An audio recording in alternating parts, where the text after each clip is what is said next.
साथियों नमस्कार।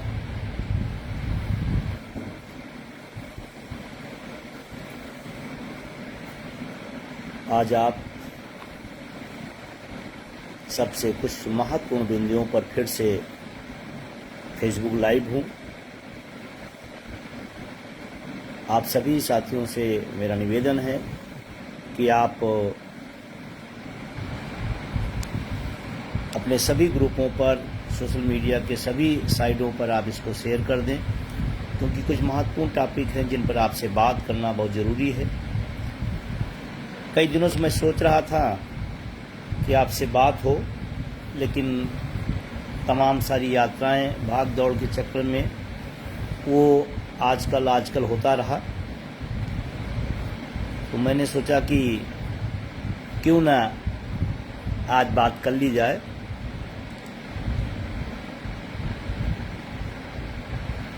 तो आप सभी से मेरा निवेदन है कि सभी ग्रुपों में इस फेसबुक लाइव को एक बार पुनः शेयर कर दें और सभी साथी जुड़ें। रमेश चंद्र सेन जी हैं, जिला मंत्री कौशाम्बी से हमारे, और सक्रिय साथी हैं और लगातार साथी जुड़ रहे हैं। हमें आपसे बात करना अच्छा लगता है। आपको कैसा लगता है आप बताएं, क्योंकि ज़्यादा दिन बीतने लगता है तो मुझे लगता है कि अपने साथियों से संवाद किया जाए, तो हमें तो बहुत अच्छा लगता है। आप सब अपना नज़रिया जरूर देंगे। काफ़ी संख्या में लगातार लोग, ये अमित विद्यार्थी जी हमारे फिरोजाबाद से हैं, बहुत पुराने साथी हमारे हैं संघर्ष के।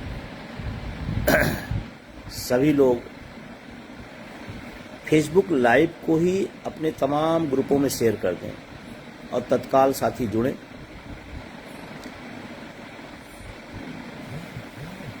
विक्रमादित्य मौर्य जी, दीपक जी, ये हमारे जयपाल श्रीवास्तव जी लोक निर्माण विभाग से हैं, काफ़ी सक्रिय रहते हैं ओपीएस के मूवमेंट में। तो बात शुरू की जाए। कुछ टॉपिक हैं जो बहुत महत्वपूर्ण हैं, जिन पर आपसे परिचर्चा होनी है, और मैं चाहता हूं कि आप अपने कमेंट में उन मुद्दों की जिनकी हम चर्चा करेंगे, आप भी क्या राय रखते हैं उसको जरूर लिखें। अगर आपको कोई राय पसंद आती है तो उसके पक्ष में लिखें। अगर आपकी कोई व्यक्तिगत और उस विषय पर कोई राय है तो वो भी आप लिखें। लोकतांत्रिक देश है, सुझाव विचार सबके होने चाहिए। तो जो पॉइंट जिन पर आज डिस्कस करना है, एक तो आज पूरे देश के अंदर एक बहुत बड़ी चर्चा चल रही है देश हित में, लेकिन मेरे समझ में आता है देश हित सिर्फ आम जनता के लिए है कि और किसी के लिए है, किसके लिए है आखिर वो। तो देश हित पर भी थोड़ी सी बात होनी है। शायद हम सभी देश हित में पता नहीं कुछ कर पा रहे हैं, नहीं कर पा रहे हैं।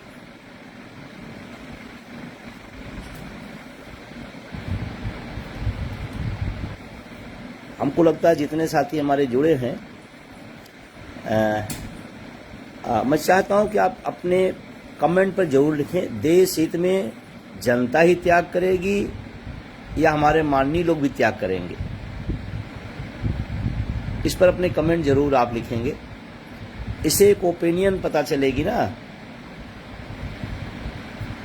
तो चलिए शुरू करते हैं। पॉइंट वाइज पॉइंट, कई महत्वपूर्ण विषय हैं जिन पर आपसे बात होनी है, और मैं बात शुरू करता हूं। पहला, देश हित में। अभी हम सब के बीच में माननीय प्रधानमंत्री जी आए और उन्होंने कुछ बातें रखी कि देश संकट में है, इस तरह परिस्थितियां हैं, उसमें आम जनता को क्या क्या देश हित में करना है। हम स्वागत करते हैं, क्योंकि देश संकट में होता है तो निश्चित रूप से हम लोग देश के साथ खड़े हैं क्योंकि देश के नागरिक होने के नाते, एक जिम्मेदार नागरिक होने के नाते देश के हर संकट में हम सब खड़े हैं। और ये कोई बात से नहीं है। कोरोना काल का समय आया, सब खड़े नजर आए, जो त्याग करना हुआ सबने किया। जब जब भी देश में संकट आता, देश का नागरिक, आम नागरिक खड़ा होता है। वो इसलिए नहीं खड़ा होता है कि किसी ने कहा है, वो इसलिए खड़ा होता है कि वो अपना देश है इसका, वो देश का नागरिक है और देश उसका अपना है, इसलिए खड़ा होता है। लेकिन बार बार देश हित में आम जनता को ही त्याग करना पड़ेगा क्या? क्या इस देश के माननीय लोग भी कभी त्याग करेंगे? कोरोना काल का 18 महीने का डीए वो देश हित में आज भी नहीं मिला है। क्या कोई बताएंगे? माननीय लोगों का कोई बकाया जो बचा हुआ हो उसको छोड़ दिया हो? और जिस वेतन आयोग को अब तक हमको मिल जाना चाहिए था, अभी वो झूला झूल रहा है। क्या माननीयों को भी वेतन भत्ते में इतने टाइम लगते हैं क्या? वो तो अपने मेजे थपथपा करके बढ़ा लेते हैं। उनके लिए देश हित नहीं है क्या? आम जनता ही देश हित में करेगी। हम टैक्स देंगे, हम पेंशन के भागीदार नहीं होंगे। वो टैक्स नहीं देंगे और पेंशन के भागीदार होंगे। देशभक्त कौन है असली? मैं तो एक सवाल आप सबके बीच रखना चाहता हूँ। हम टैक्स देते हैं, हम पेंशन के भोगी नहीं हैं। वो टैक्स नहीं देते और पेंशन लेते हैं। कौन है देशभक्त? किसके अंदर देशभक्ति है? सिर्फ नारे लगा देने, कह देने से देशभक्ति नहीं होती। देशभक्ति को निभाना पड़ता है। और आम जनता इस देश के प्रति पूरी निष्ठा के साथ, जितनी उसकी हैसियत औकात ने, उससे ज्यादा करती है। मैं तो बहुत विनम्रता से अपील करना चाहता हूं, माननीय प्रधानमंत्री जी आए, वो देश की जनता को संबोधित करते हुए देश की जनता से अपील किए। मैं तो कहना चाहता हूं कि उनको कहना चाहिए माननीयों को कि देश संकट में है, अपना वेतन, भत्ता, सुविधा, गाड़ी, घोड़ा, पेंशन सब देश हित में छोड़ दें। और शायद अगर ये अपील होती और वो छोड़ देते तो जनता से अपील करने की जरूरत ही नहीं पड़ती, क्योंकि जनता देखती, उसको एहसास होता है, वो खड़ी होती है। लेकिन जब एक तरफ अपील की जाती है देश हित में और दूसरी तरफ जिस अपील को खुद अपेक्षा की जाती जनता से, उसी अपील पर खुद खड़े नहीं उतरे।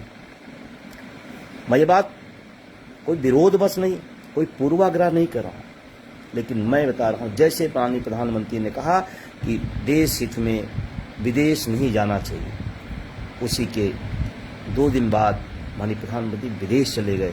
शायद बहुत बात उनकी हल्की हो गई। अगर वो शुरुआत करते तो यही बात बहुत वजनदार हो जाती। आप दुनिया घूमें, उस दुनिया घूमने में भी हमारे टैक्स के पैसे हैं। हमारी टैक्स के पैसे से आप जा रहे हैं।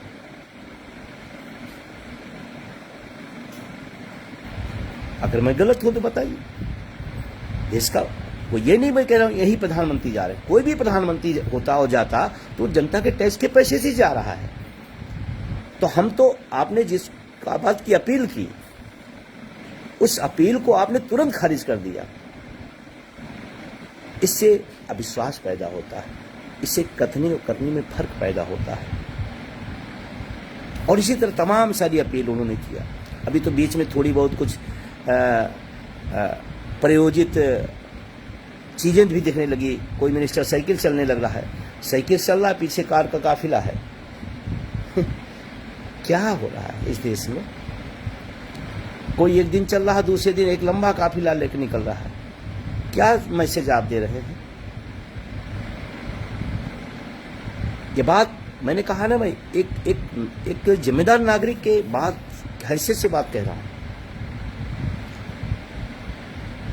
और हमको लगता है कि अगर देश के माननीय अपना त्याग कर देते तो जनता से त्याग करने की कोई जरूरत ही न पड़ती, क्योंकि उन पर कितने खर्चे आ रहे हैं इस देश के टैक्स पेयर का, न जनता को पता है और न उनको अंदाजा है जो उस खर्चे पर चल रहे हैं। तो हम सब पूरी तरह से देशभक्त हैं, लेकिन देशभक्ति की कैटेगरी इस लेवल पर ना रख दिया जाए कि कल कह दिया जाए जो रोटी नहीं खाएगा वो देशभक्त है। इतना भी ठीक नहीं। और क्यों संकट में आया देश? हम तो तीसरी चौथी अर्थव्यवस्था बन रहे थे। बहुत गंभीर विषय है, मैं आप सबको इसको छोड़ता हूँ। मैं अगले एक विषय पे आता हूँ, जो दो महत्वपूर्ण विषय जो मुझे कचोटती है। अभी एक बयान आया मुख्य न्यायाधीश साहब का, बेरोजगार काकरोच है। ठीक है, हमने संविधान पढ़ा है, हमें भी जानकारी है, लेकिन देश के मुख्य न्यायाधीश के मुंह से शब्द, ये बातें अच्छी नहीं है। वो अपने रोजगार के लिए, संकट के लिए दौड़ रहा है, वो काकरोच हो गया। ये पीड़ादायक है। शायद इतने बड़े पद पर, इतने महत्वपूर्ण पद बैठे हुए को इस तरह से देश की युवाओं का अपमान नहीं करना चाहिए। वो हमारी ताकत है, युवा हमारी शक्ति है। हम शक्ति को काकरोच बोल दे रहे हैं। और काकरोच क्यों बनाओ? उसी सिस्टम की बदौलत बना है। लाखों लाख पद खाली हैं, अगर वो भर लिए जाएं तो काकरोच नहीं होगा, वो देश का एक सिपाही होगा। वो कहीं अपनी ड्यूटी कर रहा होगा, देश को बढ़ाने का काम कर रहा होता, जिसको आप काकरोच बोल रहे हैं। उससे भी एक गंभीर घटना भी घटी है। नीट का पेपर आउट हुआ, लीक हो गया। शायद हम सुनते सुनते लीक ये महसूस करने लगे कि एक जीवन का अंग है, ये भी लीक हो गया तो कौन सी बड़ी बात है, गंभीर विषय नहीं। किसी नेता को किसी नेता के बारे में बोल दिया जाता, उसकी चर्चा इस देश में बहुत ज्यादा होती है। किसी नेता ने कोई बात बोल दिया, उसका अपमान हो गया। नीट पेपर से पूरा देश अपमानित हुआ है, और पहली बार नहीं हुआ है। एक समय था यूपीएससी की परीक्षा और नीट की परीक्षा का कोई सोच नहीं सकता था कि इसमें भी कुछ हो सकता है। हो सकता है छोटी मोटी परीक्षाओं में कभी कोई चीज हो जाती थी, लेकिन इन परीक्षाओं पर कभी आदमी सोच नहीं सकता, कल्पना नहीं कर सकता, और वो हो रहा है। 24 में हुआ, 24 में हुआ। हमने क्या सीखा उससे? हमने क्या इंप्रूवमेंट किया? 24 और 26 हो क्या रहा है? बच्चा जेब लगी हुई पैंट नहीं पहन के जाएगा, पेन नहीं लेके जाएगा, कलावा पहना तो नहीं ले सकता है, बोतल पानी का नहीं ले जा सकता है, बायोमेट्रिक होगी, मार्कशीट होगा। वो जितने होते हैं ड्रामे सब सेंटर पे किए जाते हैं। एक पैनिक पैदा कर दिया जाता है बच्चों के बीच, गार्जियनों के बीच, ड्यूटी पर चले शिक्षकों कर्मचारियों के बीच एक पैनिक पैदा होता है, और जहां से होना है वहां चला जाता है। क्यों दिखाया जाता है? क्यों सेंटरों पे इतना ज्यादा, और जहां होना नहीं है वहां इतनी ज्यादा, और जहां होना है? मुझे तो आज मैं बहुत क्लियर नहीं हूं, लेकिन मैं 2 दिन से देख रहा हूं जो लोग इसमें शामिल है, हमारी देश की शिक्षा मंत्री के साथ उनकी फोटो वायरल हो रही है। क्या वो शिक्षा मंत्री के घर तक उनकी पहुंच है? और मांगना नहीं पड़ता था। इतनी बड़ी घटना इस देश में हुई, शिक्षा मंत्री को मांगने की जरूरत नहीं है, खुद अपनी नाकामी पर उन्हें छोड़कर घर चले जाना चाहिए। शायद उनके बच्चे इस व्यवस्था में नहीं है, विदेशों में पढ़ते हैं, इसलिए उनको एहसास नहीं है। मेरी जानकारी में भी कम से कम 6-7 लोग, बच्चे आत्महत्या कर लिए। ये किसी व्यक्ति को झकझोरने वाली घटना नहीं है क्या? एक देश का होनहार बच्चा आत्महत्या कर ले, जो कल पूरी मानवता के लिए काम करने वाला था। पता नहीं किस शिखर तक जाता हो, किस लेवल तक जाता हो। लखीमपुर खीरी पास में ऋषभ मिश्रा, एकदम होनहार लड़का। ऐसे तमाम लड़कों ने, मेरी जानकारी में 6-7-8 पूरे देश के अंदर से आए हैं। किसी को संख्या हो सकती है 8 लोग हैं, 8 बच्चे हैं 140 करोड़ लोगों में। नहीं भाइयों, इतना भी संवेदनहीन मत हो जाइए, इतनी भी आंखों के पर्दे मोटे मत कर लीजिए। आपके लिए 8 की संख्या होगी। जिन घरों के लोग गए होंगे, कलेजे निकल गए हैं, उनका कलेजा था, उनके जिगर का टुकड़ा था, जो आपको एहसास नहीं हो रहा है। और वो बड़ी अपेक्षाएं, बड़े सपने पाल रखे थे वो माँ बाप। वो माँ बाप से एक सपने लेकर जिंदा थे कि मेरा बेटा कल डॉक्टर बनेगा। और जिन लोगों ने तो अपनी नंबर क्लियर कर लिए कि हाँ हम तो आ गए, आज उनको शाम को खुशियां और मिठाइयां बट रही हैं और कल सुबह उन पर मातम छा रहा है। और उसके बाद भी इस देश में चर्चा नहीं होती, उसके बाद भी इस देश की राजनीतिक व्यवस्था को दिक्कत नहीं होती, उसके बाद भी परीक्षा पे चर्चा होने बजाय पेपर लीक पर चर्चा नहीं हो सकती है। ये हत्या नहीं है, आत्महत्या नहीं है, हत्या है सिस्टम द्वारा। जिसको नाराज होना हो, असहमत होना हो, लेकिन मैं कह रहा हूं ये सिस्टम द्वारा हत्या है। और इसी तरह पता नहीं कितने बच्चे अभी कितनी वेदना में होंगे, लेकिन फिर भी मैं उनसे निवेदन करूंगा, बच्चों लड़ना, मरना नहीं, लड़ना, चाहे इस निष्ठुर सिस्टम से, चाहे इस निष्ठुर व्यवस्था से, चाहे इस देश के असंवेदनशील नेताओं से। मरना नहीं, लड़ना है, कमजोरी तरफ नहीं जाना है। लेकिन सोच लो कि अभी भी कितने बच्चे किस पीड़ा में जी रहे होंगे।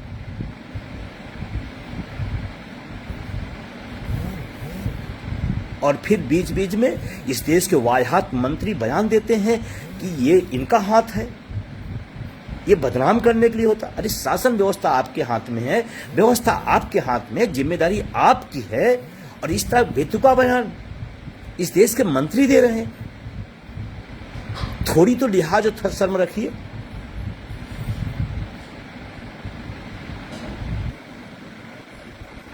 शायद आपका इलेक्शन का रिजल्ट एक दिन रोक दिया जाए तो आपको हार्ट अटैक हो जाएगा। आपकी काउंटिंग डेट एक हफ्ते रोक दी जाए तो आपको हार्ट अटैक हो जाएगा। लेकिन आप किसी घर का चिराग चला गया और आपको मजाक सूझी हुई।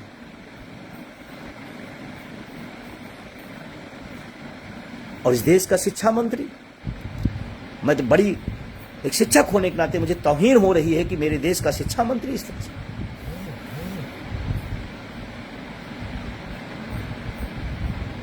और कुर्सी पे बैठे हुए हैं, कोई नैतिकता नहीं, कोई जिम्मेदारी नहीं, कोई मतलब मजाक हो गया है एकदम से। मरने दो।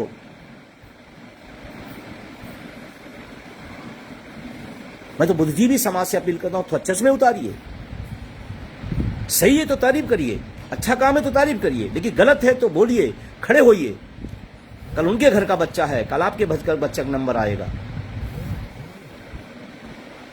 आज आपको नहीं समझ में आ रहा होगा, आपको दर्द नहीं समझ में आ रहा, आपकी पीड़ा नहीं समझ में आ रही होगी, लेकिन मैं आपसे कहता हूं कल ये घटना आपके साथ हो सकती है। फिर आप उस समय क्या महसूस करेंगे। होनहार बच्चे इस देश के लिए स्वास्थ्य सेवा में कितना बड़ा सर्वोच्च शिखर तक ले जाते, इस व्यवस्था को, डॉक्टर बनते।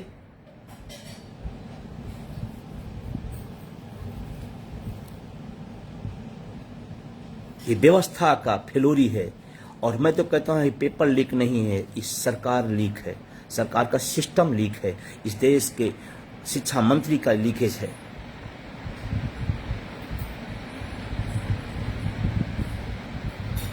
हाँ, लेकिन मैं आपसे भी अपील करना चाहता हूं, आज जब आवश्यकता है बोलने की, खड़े होने की और लिखे पढ़े चीजों को शेयर करने की, इसमें भी हमारी कंजूसी है। हम उम्मीदें तो बहुत बड़ी बड़ी रखते हैं, लेकिन हमारी भी जिम्मेदारी है कि हम इन चीजों को बढ़ाएं। अभी फेसबुक लाइव चल रहा है, बहुत सारे साथी, इस देश के लाखों लाख साथी हैं, लेकिन अपनी जिम्मेदारी से आप भागेंगे तो इसी तरह से सिस्टम हमारे ऊपर हावी होगा।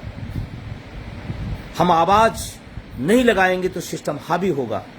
और मैंने पहली बार कहा था, अब भी कह रहा हूं, जन पर तंत्र को हावी होना चाहिए, तंत्र जन पर हावी नहीं होगा, नहीं तो सब कुछ खत्म हो जाएगा।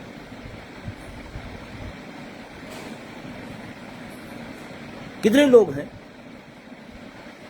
एक साथ लिख सकते हैं कि नीट पर जो हुआ है उस नौजवानों के साथ, इस देश के भविष्य के साथ कुठाराघात किया गया है। हम एक साथ चुनाव करा लेते हैं, हम कन्याकुमारी से कश्मीर तक उसकी व्यवस्था कर लेते हैं, और नीट परीक्षा की व्यवस्था हम नहीं कर पा रहे हैं। इसका मतलब हमारी मंशा में कमी है, हमारी नीयत में खोट है।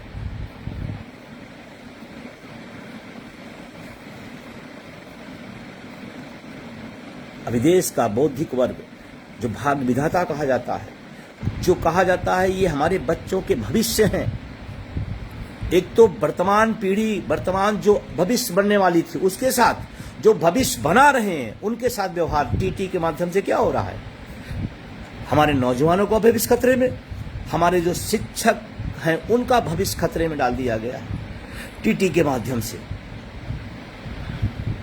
और मैं तो कहता हूं, इसी शिक्षा मंत्री ने बंगाल में टीटी का क्या बयान था, क्या बयान दिया था उन्होंने, यहां जिताइए, हम टीटी पर निर्णय लेंगे।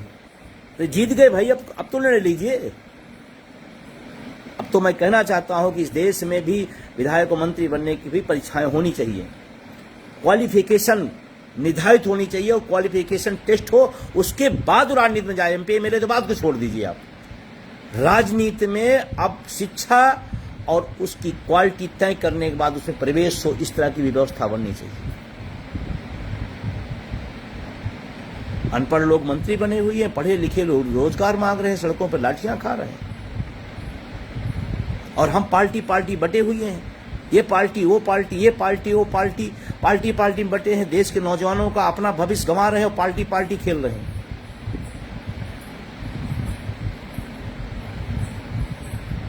और जो लोगों को लगता है कि ये मेरा विषय नहीं है, मैं इस पर क्यों कहूं, या विजय बंधु इस पर नहीं बोलना चाहिए, क्यों नहीं बोलना चाहिए, आपकी बात आए तो आपको लगता है सब बोलें, और उनकी बात आए तो आप नहीं बोलेंगे, ये कौन सी बात है। अगर हम टीटी पर सबकी अपेक्षा करते हैं तो नीट पर भी हमें खड़ा होना पड़ेगा। एक दूसरे की सहयोग, एक दूसरे की लड़ाई में हमें भागीदार बनना पड़ेगा। और ये बात मैं पिछले काफी समय से कह रहा हूं। एक विभाग की लड़ाई होती है, दूसरा विभाग सोचता मुझसे क्या लेना देना है, तीसरा विभाग आया को मुझसे क्या लेना देना है। सबकी लड़ाई में सब साथ आएंगे तो ये लड़ाई जीतेंगे। और टीटी के लिए भी मैं पैनिक नहीं होइएगा, लड़ा जाएगा। और मैं पहले दिन से इस बात का पसदा था, आज भी मैं कह रहा हूं पूरी जिम्मेदारी के साथ, सुझाव, निर्णय, विचार टीटी सरकार का है। लाउड स्पीकर कोर्ट हो सकता है। तब भी मैंने बात कहा तो लोगों को अखरा लगा था। नहीं नहीं नहीं है, मैं कह रहा हूं, फिर से कह रहा हूं, पूरी जिम्मेदारी से होशो आवास में कह रहा हूं, ये निर्णय सरकार का है, आदेशित उधर से हुआ है, और इसीलिए आपको इस विषय पर सरकार से लड़ना होगा। और मैं एक थोड़ी सी बात आपको जानकारी बता दूं, कानूनी रूप से लोकतांत्रिक देश में आपको कोर्ट से ज्यादा सरकार से लड़ने पर आपके लिए बेहतर होता है, क्योंकि कोर्ट को चुनाव में नहीं आना होता है, सरकारों को आना होता है। और आज भी मैं कह रहा हूं, सभी संगठनों से पुनः अपील कर रहा हूं, टीटी के विषय पर एक साथ खड़े हो जाइए। यही सरकार सुनेगी, लेकिन दिलो दिमाग से एक मकसद रहे, एक तरफ हम शिक्षकों की आवाज भी उठाएं, दूसरी तरफ सरकार की दरबारी करें। दोनों पहलू पर हम ये जीत नहीं सकते। ये बात संगठनों को भी बुरा लग सकता है, ये बात उन नेताओं को भी बुरा लग सकता है, लेकिन शिक्षकों के हित की मैं बात कर रहा हूं और मैं उसका प्रतिनिधि हूं, इसलिए कहूंगा कि अगर आपको टीटी से पीड़ा है तो एक साथ आइए और सरकार से लड़िए, सरकार से लड़िए, सरकार को हिलाइए, सरकार को चेतावनी दीजिए, सरकार को एहसास कराइए। ये फैसला बदलेगा। और जिनको लगता है कि नहीं, सुप्रीम कोर्ट ने कह दिया है, सुप्रीम कोर्ट ने भी निर्वाचन आयोग के मामले पर कहा था कि नेता सदन, नेता प्रतिपक्ष और सुप्रीम कोर्ट का जज होगा। अरे जब उसमें जज खुद शामिल थे, उसको जब संसद में लाके बदल दिया गया, जिसमें सुप्रीम कोर्ट का मुख्य न्यायाधीश खुद शामिल था, वो शामिल होते हुए भी संसद में लाके प्रस्ताव पास करके बदल दिए, तो टीटी के क्यों? उसमें तो मुख्य न्यायाधीश भी नहीं है। सरकार से लड़िए और एक होकर लड़िए, एक साथ शिक्षक हित इसमें दिखाई जाना चाहिए। न संगठन, न गुटों, न विभागों के दायरे में मान्यता प्राप्त, गैर मान्यता प्राप्त, ये क्या है? एक कमजोर करने का तरीका है। शिक्षक शिक्षक है, टीटी का दर्द उस सब का है, वो किसी गुट में हो सकता है, किसी के साथ हो सकता है, लेकिन दर्द तो उसका है ना। तो आप नेतृत्व करता है। मैं तो खुली अपील करता हूं कि टीटी के विषय में विजय कुमार बंधु, अटेवा, एनएम ओपीएस एक स्वर में बिना किसी लांग लपेट के मैं सबका आह्वान करता हूं, आइए बैठिए और लड़िए और जीतेंगे।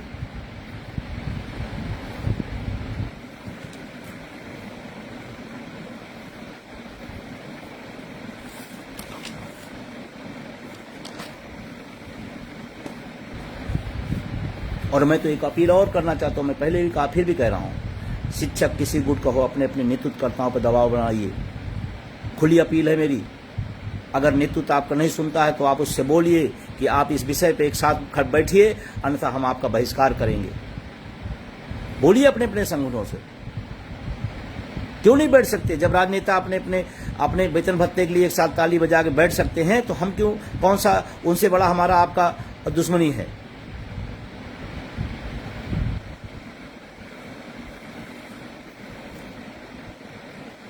और अभी एक तड़का और लाया जा रहा है, उस पर भी आपका ध्यान मैं आकर्षित करना चाहता हूं।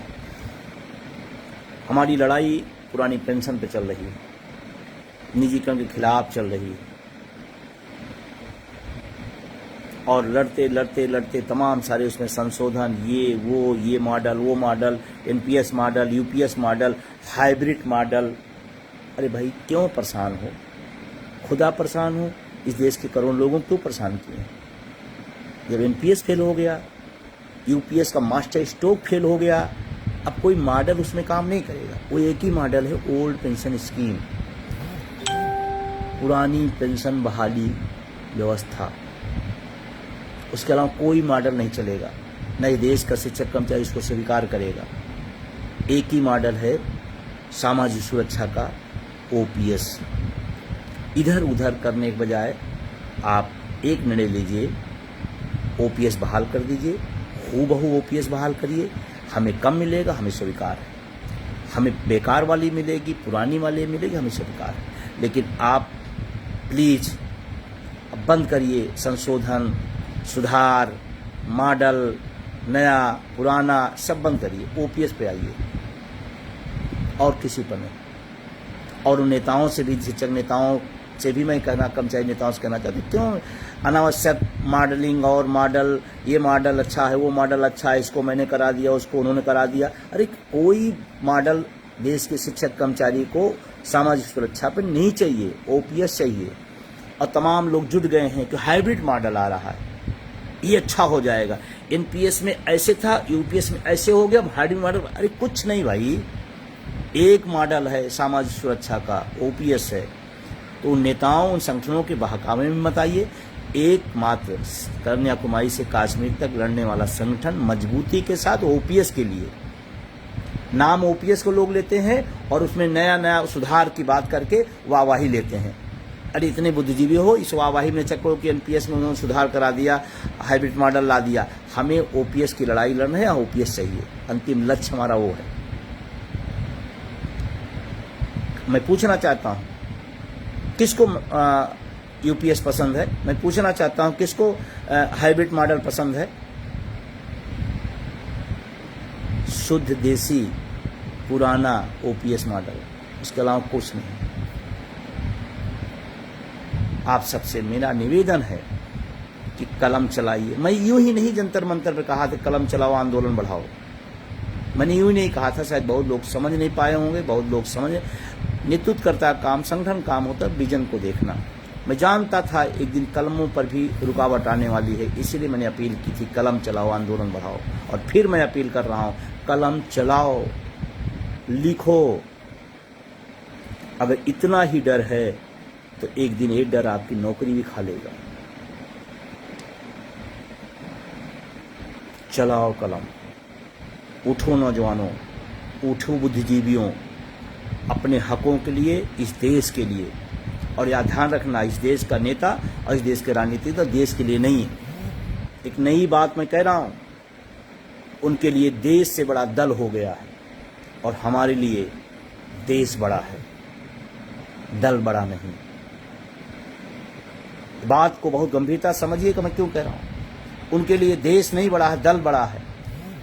और हमारे लिए देश बड़ा है, हम सबके लिए देश बड़ा है, दल नहीं बड़ा। प्लीज इस फेसबुक लाइव को आप लोगों तक भेजिए, लोगों तक पहुंचाइए, हर सोशल मीडिया के साइट पर डालिए। देश बड़ा है, दल नहीं बड़ा है। दुर्भाग्य से इस देश का राजनेता और राजनीतिक दल को बड़ा कर दिए हैं, देश को छोटा कर दिए हैं। जिस दिन देश को बड़ा कर लेंगे, तमाम सारे निर्णय वो नहीं लेंगे जो ले लेते हैं।